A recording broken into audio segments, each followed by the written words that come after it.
During one of my treatments today with a patient, I came across I was massaging out her thigh, and there was an area that just felt much denser and very restricted, and it was kind of like, if this is the length of the thigh muscle, it's right like in a bar across the the width of the muscle. And I was working on it, and she confirmed that that was tender, and I said, "Yep, I've identified that as, like, we're on the same page. You're feeling what I'm feeling and vice versa." And she couldn't really think of why that would be so isolated and tender right there. And I told her a story. She needs to think about this for herself to get back to me whether or not this is true for her.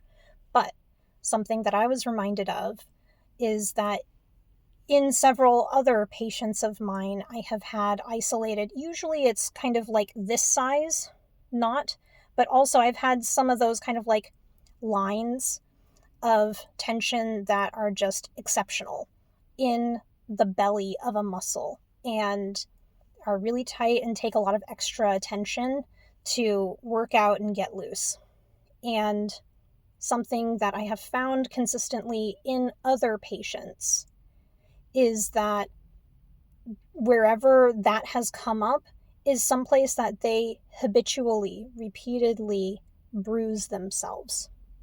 For one patient, it was the corner of her nightstand or her um, footboard of her bed. Something in the bedroom around her bed would just get her in the thigh very regularly.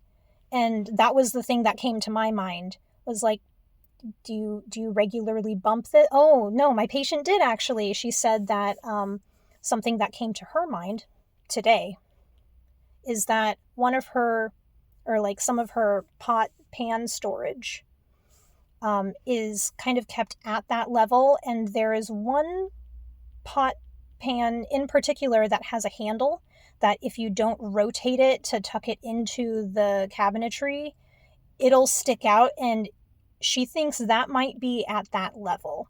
And that might have been what has been damaging her thigh and what has created that knot, what you'd think of as a knot.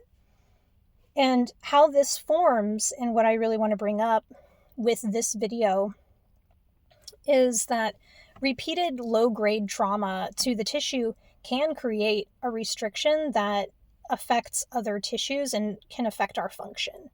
So it doesn't seem like a big deal, and it's like, oh, it's just a bruise, it'll go away in a couple days, and it does.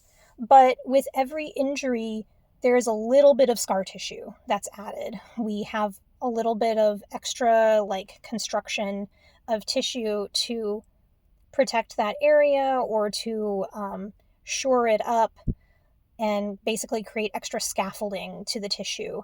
And that, over time, if we do it enough in the same area, creates enough of a difference where it's noticeable. And so I'm obviously biased, I'm a massage therapist, but massaging areas that are bruised or have been recently bruised is a really good way to keep up with this process and help reduce the accumulation of this kind of tissue that can then lead to restriction and dysfunction in not just that muscle, but the surrounding area as well.